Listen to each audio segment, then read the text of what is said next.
Hello friends, welcome to my YouTube channel. तो यहाँ आज हम इलस्ट्रेटर की बिगिनर क्लास शुरू करने वाले हैं। तो जिस किसी ने भी चैनल सब्सक्राइब नहीं किया हो, सबसे पहले सब्सक्राइब कर ले, क्योंकि नेक्स्ट क्लासेस जो भी आने वाली हैं वो आपको टाइमली डिलीवर हो। तो आज ये पहला सेशन है, इसमें हम लोग थोड़ा सा लाइटर टोन पर रखेंगे। स्टार्ट इंट्रोडक्शन से करेंगे, थोड़ा मैं आपको इलस्ट्रेटर के एनवायरनमेंट से फेमिलियर करवाऊँगा। उसके बाद नेक्स्ट डे से अपन लोग धीरे धीरे ग्रेजुअली इसमें आगे बढ़ेंगे। तो आप लोग मेक श्योर करें कि चैनल सब्सक्राइब करें ताकि आपको सारे वीडियोस टाइमली डिलीवर हों। तो ये मैंने इलस्ट्रेटर ओपन किया है। तो सबसे पहले आप लोगों के पीसी पे अगर इलस्ट्रेटर ना हो तो आप इलस्ट्रेटर इंस्टॉल करें। ये एडोब की साइट से मिल जाएगा आपको, ट्रायल वर्जन आप इंस्टॉल कर सकते हैं, या कोई कॉलीग हो जिससे हेल्प ले सकते हो तो वहाँ से आप इंस्टॉल करवा लें। तो इलस्ट्रेटर जब खुलेगा तो आपके सामने कुछ इस तरह का एनवायरनमेंट रहने वाला है। लेफ्ट साइड से हम लोग चलते हैं। तो लेफ्ट साइड में सबसे पहले सबसे ऊपर हमारे को मेन्यूज़ दिख रहे हैं, यहाँ पे आप देख पा रहे होंगे। ये मेरा कर्सर जहाँ पर है। तो पहला जो मेन्यू है वो है फाइल, जहाँ पे आपको नया डॉक्यूमेंट क्रिएट करने से रिलेटेड या जो फाइल ऑलरेडी क्रिएटेड है उसे ओपन करने से रिलेटेड मेन्यूज़ मिलेंगे। दूसरा है एडिट, यहाँ पे जो भी आप एडिटिंग करते हो इस सॉफ्टवेयर में वहाँ उससे रिलेटेड मेन्यूज़ मिलेंगे। देन ऑब्जेक्ट यानी जहाँ पे जो भी चीज़ आप क्रिएट करते हो वो एज ए ऑब्जेक्ट रहती है, तो उस ऑब्जेक्ट से रिलेटेड यहाँ पे सारे इन्फॉर्मेशन मिलेगी। देन अगेन टाइप में आप टाइप टूल से रिलेटेड सारे मेन्यूज़ मिलेंगे। सिलेक्शन में आप जो ऑब्जेक्ट सेलेक्ट करते हो उसके सारे इन्फॉर्मेशन मिलेगी। इफ़ेक्ट्स में हमारे पास कुछ इफ़ेक्ट्स हैं, कुछ 3D हैं, कुछ 2D हैं, कुछ फोटोशॉप इफ़ेक्ट्स हैं, कुछ इलस्ट्रेटर इफ़ेक्ट्स। आगे हम देखेंगे व्यू में हमें सारे व्यू से रिलेटेड इन द सेंस कि हम इस डॉक्यूमेंट में जिस तरह से देखते हैं अपने फाइल को, उससे रिलेटेड सारे ऑप्शन मिलेंगे। अगेन फिर विंडो में हम यहाँ सारी विंडोज़ ओपन कर सकते हैं जो भी हमें रिक्वायर्ड लगे एज़ पर हमारी रिक्वायरमेंट। जैसे यहाँ पे 3D मटेरियल दिया हुआ है, एक्शन, अलाइंड, अपीयरेंस, काफ़ी सारी चीज़ें हमें प्रॉपर्टी पैनल पे मिल जाती हैं जब हम लोग कुछ भी क्रिएट करते हैं। लेकिन फिर भी अगर हमें कुछ पर्टिकुलर की रिक्वायरमेंट हो तो हम विंडोज़ पैनल में जाके उसे ओपन कर सकते हैं। यहाँ पे काफ़ी सारे विंडोज़ दिए हुए हैं, इसको और आगे हम डिटेल में समझेंगे। तो चलिए आगे बढ़ते हैं। उसके बाद नीचे आप ये वाला जो पैनल देख रहे हैं, ये पिछले वाले जो इलस्ट्रेटर होते थे उसमें ये प्रॉपर्टी पैनल कहलाता था। यहाँ बेसिकली जो भी ऑब्जेक्ट हम सिलेक्ट करते थे उसकी प्रॉपर्टीज़ यहाँ पे वो शो करता था। लेकिन अभी ये अपडेट हो गया है, ये 2022 के बाद में अब यहाँ पर वो राइट साइड में यहाँ पे प्रॉपर्टी पैनल दिखाता है। वो मैं अभी जब अपन नया डॉक्यूमेंट क्रिएट करेंगे तो आप देख पाएंगे। तो सबसे पहले हम इसमें एक नया डॉक्यूमेंट क्रिएट करते हैं ताकि हम आगे फर्दर चीज़ समझ पाएँ। तो अभी मैं यहाँ पे जो फर्स्ट डॉक्यूमेंट आप देख रहे हैं लेटर साइज़ है, मैं इस पर क्लिक कर रहा हूँ और ये मेरे सामने एक नया पेज क्रिएट होके आ गया है। अब आप देख पा रहे होंगे लेफ़्ट साइड में है, यहाँ पे ये मेरा टूल बार है। तो जो भी मैं यहाँ पे क्रिएट करने वाला हूँ वो इन्हीं टूल्स की मदद से करने वाले हैं। ये मेरा फाइल नेम यहाँ पे शो कर रहा है ऊपर, जो अभी अनटाइटल्ड है बिकॉज कि इसको हमने अभी सेव नहीं किया है। और राइट साइड में मेरे को यहाँ पे दिख रहा होगा, तो यहाँ पैनल दिख रहे हैं। पहला है प्रॉपर्टी लेयर, अभी हमने यहाँ पे कोई ऑब्जेक्ट क्रिएट नहीं किया हुआ है पेज पे, तो हमें अभी जो प्रॉपर्टी दिखा रहा है ये बेसिकली इस पेज की प्रॉपर्टी दिखा रहा है, यानी डॉक्यूमेंट प्रॉपर्टी दिखा रहा है। तो डॉक्यूमेंट प्रॉपर्टी में हमारे पास क्या ऑप्शन हैं यहाँ आप देख सकते हैं। जैसे कि यहाँ मैं सबसे पहले यूनिट सेलेक्ट कर सकता हूँ जो कि अभी पॉइंट्स में है। तो मैं यहाँ देखता हूँ नीचे, तो मेरे पास काफ़ी सारे ऑप्शन हैं। तो यहाँ ये सारे स्केल यूनिट है बेसिकली। तो अगर हम कोई पैकेजिंग वगैरह बना रहे हैं तो हम मिलीमीटर्स में, सेंटीमीटर में, इंचेस में रख सकते हैं। कोई आउटडोर के लिए डिज़ाइन कर रहे हैं जो कि लार्ज साइज़ फॉर्मेट है तो फीट में हम लोग रख सकते हैं, और ये फीट और इंचेस उसी के लिए, ताकि हम जो भी हमारी वैल्यू हो फीट और इंचेस दोनों में इसमें फीड कर पाएँ। तो अभी हम इसको इंचेस में रख लेते हैं, ठीक है। इसके नीचे आप देखेंगे तो आर्टबोर्ड दिखा रहा है नंबर 1, इन द सेंस कि ये सिंगल आर्टबोर्ड है तो यहाँ पे एक नंबर दिखा रहा है। इसका मतलब ये है कि हम यहाँ पे मल्टीपल आर्टबोर्ड भी बना सकते हैं।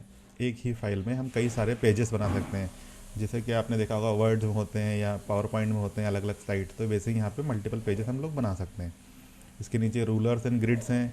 फिर यहाँ पे आप गाइडलाइंस देख पा रहे होंगे, स्नैप ऑप्शंस देख पा रहे होंगे। जो प्रेफरेंसेस में हमारे पास एक कीबोर्ड इंक्रीमेंट है, ये काफ़ी हेल्पफुल है फीचर, क्योंकि हम कई बार जब कोई ऑब्जेक्ट बनाते हैं तो हम चाहते हैं कि वो हम जब कीबोर्ड पर अपना जो एरो कीज़ होती हैं लेफ़्ट, राइट, टॉप, बॉटम, तो जब हम उस पर क्लिक करें तो वो ऑब्जेक्ट एक पर्टिकुलर डिस्टेंस पे मूव कर जाए। तो ये हमें हेल्पिंग होता है जब हम कुछ चीज़ ड्रॉ करते हैं या हम डिज़ाइन करते हैं। फॉर एग्जांपल जैसे अभी मैं यहाँ पे एक रेक्टेंगल बनाता हूँ, ये एक रेक्टेंगल पे मैंने क्लिक किया, यहाँ मैंने एक रेक्टेंगल क्रिएट किया। फर्दर मैंने वापस सिलेक्शन टूल पे क्लिक किया, तो अब आप देख पा रहे होंगे कि यहाँ पे अभी जो कीबोर्ड इंक्रीमेंट है वो 0.139 है।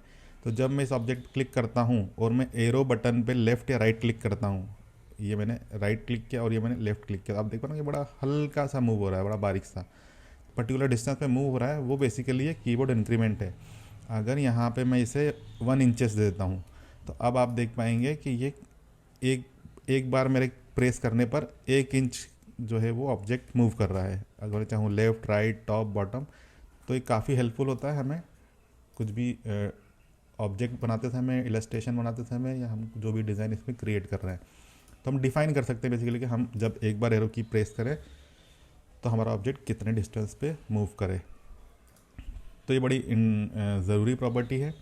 उसके नीचे आप देखेंगे use previous mount, scale corner, ये सारी चीज़ें हम लोग आने वाली फर्दर क्लासेस में समझेंगे। तो अभी हम सबसे पहले आज जो समझेंगे वो ऊपर के 2 टूल समझेंगे, selection tool and direct selection tool. इन दोनों की मदद से हम किस तरह से ऑब्जेक्ट को मूव कर सकते हैं, स्केल कर सकते हैं, रोटेट कर सकते हैं और एडिट कर सकते हैं। तो पहला जो है सिलेक्शन टूल। सिलेक्शन टूल से हम लोग क्या कर सकते हैं, ऑब्जेक्ट को क्लिक करके, ये मैं क्लिक करके ड्रैग करके अपना माउस कर्सर छोड़ रहा हूँ, तो आप देख पा रहे हो कि मैं मूव कर पा रहा हूँ। फिर मैंने क्लिक करके इसको पकड़ा, देन मैंने माउस मूव किया और फिर मैंने क्लिक छोड़ दिया, तब मैंने इसे मूव कर लिया। तो अगर मुझे पेज पे कोई भी ऑब्जेक्ट किसी पर्टिकुलर लोकेशन से अदर लोकेशन पे शिफ्ट करना है, तो एक तो तरीका है कि मैं माउस कर्सर पे मैंने जो वैल्यू दे रखी है उससे मैं इसको मूव करूँ। अगेन सेकंड बेस्ट वे है कि हम इसे मूव टूल से, सिलेक्शन टूल से क्लिक करके ड्रैग करके मैं जहाँ भी रखना चाहता हूँ उस ऑब्जेक्ट को रख सकता हूँ। ये तो मूव करने वाली बात हो गई। इसके बाद आप देखेंगे इस पर चारों तरफ कॉर्नर्स पे हैंडल्स दिख रहे हैं। यहाँ पे हमें दिख रहे हैं 4 और 4 8 हैंडल्स। तो इन हैंडल्स की मदद से हम इस ऑब्जेक्ट को स्केल कर सकते हैं। इन द सेंस जैसे यहाँ जो हैंडल दिख रहा है, अगर इस पर मैं क्लिक करके ट्रैक करूँगा तो ये आप देखेंगे मैं इसको विड्थ में स्केल कर पा रहा हूँ।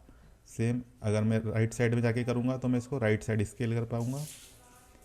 सेम वर्किंग ऐसे ही काम करता है बॉटम साइड में और टॉप साइड में। अब इस तरह से जब मैं कर रहा हूँ, एक पर्टिकुलर साइड को स्केल कर रहा है, लेकिन मैं चाहता हूँ कि ये 2 साइड पे एक साथ काम करे, तो मैं यहाँ कॉर्नर पे आऊँगा। ये कॉर्नर पे आप देख रहे हैं मेरा कर्सर चेंज हो रहा है, ये स्केल का आइकन है।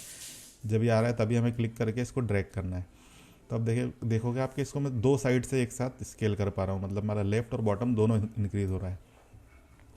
तो इस तरह से भी हम ऑब्जेक्ट को स्केल कर सकते हैं। और इसी में अगर मैं इस स्केल वाले आइकन से थोड़ा पीछे जाता हूँ तो मेरा आइकन चेंज होकर ये रोटेट का आइकन बन जाता है। तो यहाँ पे अब मैं इस पर क्लिक करके इस ऑब्जेक्ट को रोटेट कर सकता हूँ। तो अभी आप देख पा रहे होंगे कि मैं जहाँ चाहूँ, जिस भी एंगल में चाहूँ, जब मैं यहाँ राइट कॉर्नर पे हूँ तो मैं इसको रोटेट कर सकता हूँ। तो ये रोटेशन के लिए हमारे लिए हेल्पफुल टूल है। और अगर हम देखें तो सबसे पहले मैं इसका रोटेशन 0 कर लेता हूँ। तो यहाँ पे देख रहे हो प्रॉपर्टी पैनल में यहाँ रोटेट का ये आइकन दिख रहा है, तो यहाँ पे मैंने इस पर 0 कर दिया ताकि वो नॉर्मलाइज अपनी प्रीवियस पोजीशन में आ जाए। इसको मूव करके मैं दोनों सेंटर पे रखता हूँ। अब आप देखेंगे कि इसके कॉर्नर साइड पे ये 4 छोटे छोटे मुझे डॉट्स दिख रहे हैं। तो ये डॉट्स बेसिकली हमें इस साइड्स को राउंड करने के लिए हेल्प करते हैं। इन पे क्लिक करके आप देखेंगे तो मेरा कर्सर चेंज हो गया है, अब ये राउंड दिखा रहा है ना। तो जब मैं इस पर क्लिक करके ड्रैग करूँगा तो आप देखेंगे मैं इसके कॉर्नर्स को राउंड कर पा रहा हूँ।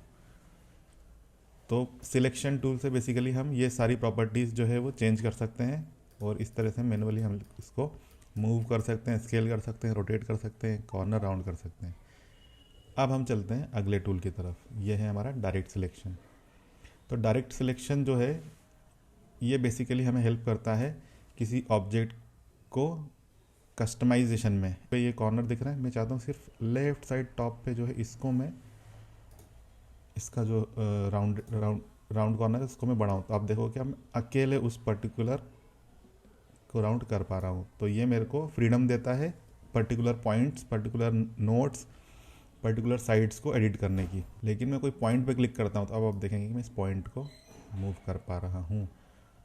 तो ये बेसिकली हमें ये फ्रीडम देता है कि हम मैनुअली किसी भी पॉइंट को अपने चॉइस के अकॉर्डिंग एडजस्ट कर सकते हैं। तो अगर हमें कोई ऐसा ऑब्जेक्ट बनाना है, हम पहले बेसिक शेप बना के, और फिर आप देखोगे इसके पॉइंट्स को भी मैं पकड़ के एडिट कर पा रहा हूँ। तो आप देखोगे कि यहाँ पे मैं कुछ इस तरह से इसको, अभी यहाँ से मैं इसके कॉर्नर राउंड कर दिया और यहाँ पे मैं इस तरह से इसको एडिट कर पा रहा हूँ। तो ये जो डायरेक्ट सिलेक्शन टूल है ये हमें पॉइंट एडिटिंग की सुविधा देता है। तो ये ही बेसिक डिफरेंस है दोनों में। एक जो है पूरा ऑब्जेक्ट पे वर्क करता है और दूसरा जो है वो इन बिटवीन ऑब्जेक्ट के अंदर जो पॉइंट्स हैं इन हैंडल्स पे काम करता है। एक चीज़ और मैं आपको इसमें बता देता हूँ, क्योंकि इसी में इन दो के बाद में आप देखेंगे तो नीचे पेन टूल है और कर्व टूल है, कर्वेचर टूल इसको बोलते हैं। तो हम इन दोनों से ही ड्राइंग करते हैं काफ़ी सारे ऑब्जेक्ट। तो इसको आप चाहो तो प्रैक्टिस करके देख सकते हो, क्योंकि अगली क्लास में हम इसको पढ़ने वाले हैं। इसी नीचे जो है बेसिक शेप्स टूल है, जहाँ पे आप इस पर क्लिक करके जब ड्रैग करेंगे तो जहाँ भी ये नीचे छोटा कॉर्नर बना है इसका मतलब है कि इसमें अंदर फर्दर और भी टूल्स मौजूद हैं। तो अभी हम देख रहे हैं कि जब हमने क्लिक करके इस पर ड्रैग किया तो ये सारे टूल हमारे सामने ओपन हो गए हैं। तो पहला जो है रेक्टेंगल है, फिर एलिप्स है, फिर पॉलीगॉन है, स्टार है, लाइन है। तो ये सारे शेप भी हम जिस तरह से रेक्टेंगल बनाया है वैसे ही क्रिएट कर सकते हैं। तो मैंने क्लिक किया एलिप्स पे और अब देखेंगे आप मैं एलिप्स टूल बना पा रहा हूँ। ठीक इसी तरह से अगला टूल है पॉलीगॉन, तो आप देखेंगे मैं पॉलीगॉन भी बना पा रहा हूँ। और उसी के नीचे जो है वहाँ पे स्टार टूल है, तो यहाँ से मैं ये क्रिएट कर पा रहा हूँ। अब आप देखेंगे कि एक चीज़ और इसमें काफ़ी इंपॉर्टेंट है कि जब भी मैं कोई शेप बनाता हूँ तो आप देखेंगे ये फ्री साइज़ है, इन द सेंस इसकी विड्थ और हाइट जो है मैं अपने कर्सर के माउस के मूवमेंट से कंट्रोल कर पा रहा हूँ। लेकिन अगर मैं चाहता हूँ कि ये एक स्टैंडर्ड साइज़ में बने, इन द सेंस कि इसकी चारों साइड इक्वल रहें, तो मुझे अपने कीबोर्ड पे शिफ्ट को प्रेस करके रखना पड़ेगा। जब मैं शिफ्ट की को प्रेस करके रखता हूँ तो आप देखेंगे कि अब इसके चारों साइड बराबर हैं। ये सारे जितने भी यहाँ पे दिख रहे हैं एलिप्स, पॉलीगॉन और स्टार, इन सब पे इक्वली काम करता है। जब मैं एलिप्स बना रहा हूँ तो आप देखेंगे ये मेरा बड़ा ओवल सा बन रहा है। तो मैं चाहता हूँ कि परफेक्ट सर्कल बने, तो शिफ्ट प्रेस करके रखूँगा कीबोर्ड पे, तो ये परफेक्ट सर्कल ड्रॉ करेगा। ठीक है, ऐसे ही पॉलीगॉन और स्टार। तो बस आज सिर्फ यही चीज़ अपन लोग कवर करने वाले हैं। मिलते हैं कल की क्लास में। तो आप में से जिसने भी ये वीडियो सब्सक्राइब नहीं किया है तो चैनल को सब्सक्राइब कर लें, ताकि आगे की सारी वीडियोस आपको टाइमली मिलते रहें। और हम इस क्लास में काफ़ी डिटेल में समझने वाले हैं, तो आपसे कोई क्लास मिस ना हो। चलिए दोस्तों, मिलते हैं अगली क्लास में।